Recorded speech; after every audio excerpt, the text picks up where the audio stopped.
بسم الله الرحمن الرحيم. السلام عليكم ورحمة الله وبركاته. يا رب تكونوا بخير جميعا وفي أتم صحة وأحسن حال. أنا رحاب يحيى ودي قناتي. لو أول مرة تشوف القناة ما تنسيش تعمل لايك للفيديو واشتراك في القناة عشان بإذن الله قناتنا تكبر بيكم. فيديو النهارده كنت مصوراه من 3 اسابيع، ما كنتش حابه انزله عشان ما كنتش شايفه ان فيه افاده كتيره يعني ليكم وكده. فطبعا الموضوع ده مأثر على قناتي عدم تنزيل المحتوى والفيديوهات. فان شاء الله اي فيديوهات هصورها هنزلها، وطبعا الناس اللي بتحبني هتحب تشوف اي فيديوهات. ربنا ان شاء الله ما يحرمنيش منكم ويسعدكم يا رب، زي كده ما بتفرحوني بتعليقاتكم الحلوه وتشجعوني. طبعا وحشتوني كلكم، وحشتوني جدا. انا اسفه للتقصير مع اصحاب القنوات. طبعا برضو مش بدخل عنديهم لان انا برضو مش بدخل يوتيوب اساسا. فان شاء الله كده الايام اللي جايه نبقى مع بعض دايما. واتمنى لو اي حد صاحب قناه بيشاهد الفيديو يا ريت بقى تشير الفيديو عندك وتساعدنا كده ان القناه تتشاف. وباذن الله كده ربنا يا رب يكرمنا واياكم. بصوا بقى، اليوم ده كان يوم خميس، كان صباح يوم الجمعة. فمحمود يوم الجمعة بياخدوا أجازة، بس بصوا مش أجازة يعني مؤكدة.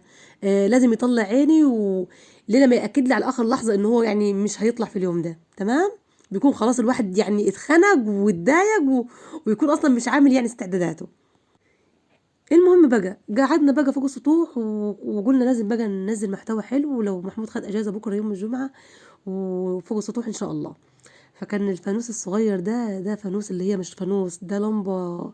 لمبه اللي هي بالجاز دي الصغنطوطه خالص. فكان محمود قال لي انا هلمعها لك بالصنفره وهوريها لك تبقى ازاي. هنا بقى كان صباح يوم الجمعه تقريبا كده، كان مع الظهر لان انا مصور الفيديو ده من 3 اسابيع تقريبا. فالمهم طلعت بقى فوق السطوح ابص بقى على الزرع بتاعي، وكنت ناشره بقى غسيل، فكنت حابه كده طاقه ايجابيه كده واشم كده الشمس الحلوه. الزرع زي ما انتم شايفين ما شاء الله لا قوه الا بالله، منظر مبهج جدا. من 3 اسابيع كان البرد لسه ما جرس قوي، فكان الزرع حلو ومروش. في الوقت الحالي الزرع في حال السكون، فما تلاقوهوش بالوروشه الحلوه دي بقى. والعصافير برضو بتاعتي ما شاء الله. طلعنا بقى قعدنا فوق السطوح بقى. اليوم كله خدناه فوق السطوح. طبعا البنات كانوا مبسوطين جدا ان باباهم قاعد اجازه، وكانوا يعني ايه، جودي كانت لابسه الفستان بتاع وكاله البلح ده، كنت مشتريهولها ب10 جنيه. المهم الفستان على فكره كله لمعه فكنت جايباه عشان يلعبوا بيه، فهي كانت لابساه بالطريقه دي ومنظرها زي ما انتم شايفين، وعماله تغني ومبسوطه وعامله فيها بقى ايه، انسى عجرة. المهم ربنا يا رب كده يفرحنا جميعا باولادنا يا رب. قعدنا بقى نفكر ايه اللي هنعمله جديد الايام دي ان شاء الله فوق السطح. انا زي ما قلت لكم عايزه اعمل ديكور نوبي ان شاء الله، ادعوا لي كده باذن الله اعمله على خير. شديت بقى حته اللي هي القماشه اللي بتاعت رمضان دي، شديتها خالص من المكان ده، كنت عايزه اكمل باقيها. فسبت الحته دي يضغطوا بيها كده الحمامات مؤقتا، لان انا مش عايزه يعني يبقى ديكور رمضان موجود لحد رمضان، عشان احس كده بالتغيير. شويه الكراكيب بقى اللي فوق العشه دول عايزه اشيلهم واخلي كده مكان العشه فوقيه كده رايق، لو حبيت احط زهرة ورد صباح الخير اي حاجه هيبقى منظرها حلو. هنا محمود بقى نزل جاب شويه خشب عنده بواقي. تمام، وقال لي هعمل لك حاجات كده حلوه واختراعات حلوه كده فوق السطوح. طب ماشي يا محمود ورينا. السفرة بقى اللي انا كنت حطاها هناك دي حطيتها هنا على جنب في دخلة السطوح. تمام. وحاطه بقى عليه شويه حاجات. ان شاء الله برضو هوريكم حطيتها فين دلوقتي في الوقت الحالي، وهوريكم برضو يعني بعد ما السطوح وصل للروجان ده ايه بقى بقى ازاي في الوقت الحالي.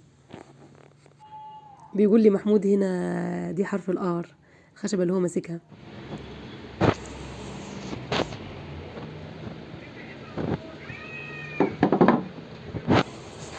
الله ينور عليك، الله ينور. لو وصلتوا بقى لحد هنا لايك حلو لابو جودي، عايزين نشجعوه عشان يقف ورا ظهري كده والقناه تبقى كده حلوه. وتتنشط. بصوا بقى عليكم بقى بالكلام بقى الحلو. الله ينور يا ابو جودي. ايه الحاجات الحلوه اللي انت عاملها دي، ده شغلك احسن من رحاب الكلام بقى ده. نفقوه يا جماعه نفقوه علشان يقف معايا. انا بصراحه كنت مبسوطه جدا في اليوم ده بقعده يوم الجمعه ومنزلش زي ما متعود يعني. بصوا كده تحسوه بيضحك كده، تحسوه بيستعبطني كده، ما تعرفوش كده يعني تحسوه بيستعبطني.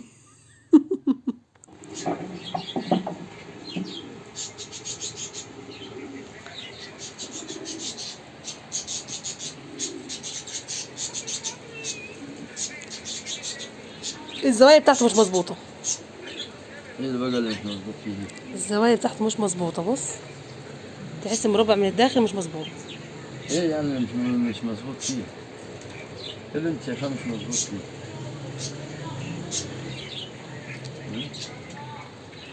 يا باشا امم إيه اللي مش انت شايف ان هو مظبوط؟ ايوه انا شايف ان هو مش مظبوط. بص تحس هنا ضيق وهنا في الحته دي اوسع.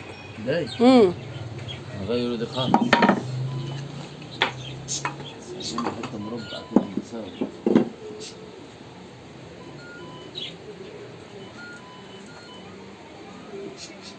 كده لا كده ما فيهوش الهواء. ورينا مظبوط كده. ايوه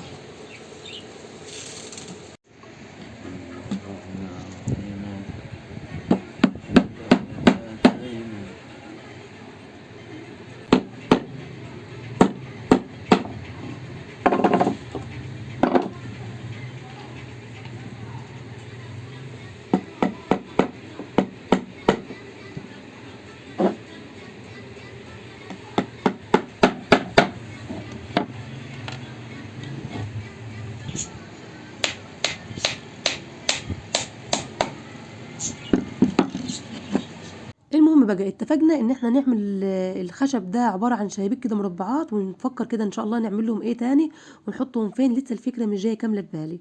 نزلت بقى تحت قلت له محمود زي ما انت فرحتني انا هفرحك وهعمل لك حاجات حلوه. نزلت بقى انا في المطبخ عملت شويه حاجات يعني، وسيبته بقى قال لي وانا كمان هفاجئك بحاجات برضو ايه حلوه.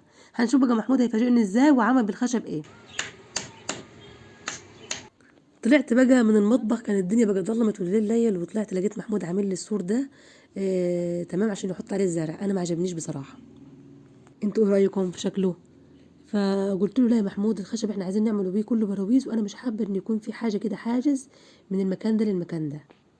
قال لي نحط عليه الزرع وكده، فيعني مش عاجبني خالص. المهم محمود قال لي افكهولك ونعمل حاجه ايه، نعمل حاجه تاني، نفكر في حاجه تاني. زي بقى ما فرحني انا برضو فرحته وعملت له رز بلبن، لان بيحب محمود الرز بلبن جدا. حطيت بقى عليه جوز الهند وزبيب ورشه كده قرفه، بتدي كده طعامه الرز بلبن ايه ما حصلتش. وانا بعمل رز بلبن بقى عشان تتم المفاجاه بنجاح وفرحهم، ما كنتش مبين ان انا بعمل رز بلبن. وبعد ما خلصته كده خفيته وطلعت بقى بيه في الخباثه بقى، كانوا فرحانين خالص. قبل بقى ما اعمل الرز بلبن كنت عجنت الجراجيش بالعجوه دي. بصوا حاجه كده دمار شامل. عملتها باللبن الرايب، كان عندي نص كيلو لبن رايب كنت شايله لي اسبوع في التلاجة، فقلت لازم النهارده اعمله وافرح برضو محمود بيه والعيال. بجد يعني عجن الجراجيش باللبن الرايب بتفرق خالص عن اي طعم تاني. عايزه اقول لكم بقى ان حقكم عليا ما قلتش وصفه الجراجيش ولا الرز بلبن. ان شاء الله هنقولها في فيديوهات تاني باذن الله. الحاجات دي طبعا عايزه تحضير للفيديوهات وكده، فما كانش ينفع ان اليوم ده اشتغلت كتير. وطبعا نزلت برضو حضرت العشاء، عملت رز بسمتي بالكبده. كان برضو طعمه جميل باذن الله. هقول لكم برضو طريقته ان شاء الله فيديو من الفيديوهات. الحمد لله هنا كان يومنا بقى خلص على خير، وكنت بصور هنا تاني يوم. وعايزه بقى اوريكم في اجازه تاني من اجازات محمود عمل ايه في السطوح وخلينا منظر السطوح ازاي. زي ما انتم شايفين ده بقى منظر السطوح في الوقت الحالي.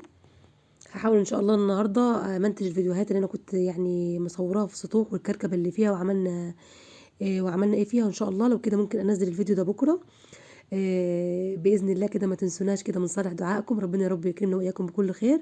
اتمنى ما تنسوش تعملوا لايك للفيديو عشان الفيديو يترفع ان شاء الله وقناتنا تكبر بيكم، واتشجع باذن الله اقدم محتوى افضل.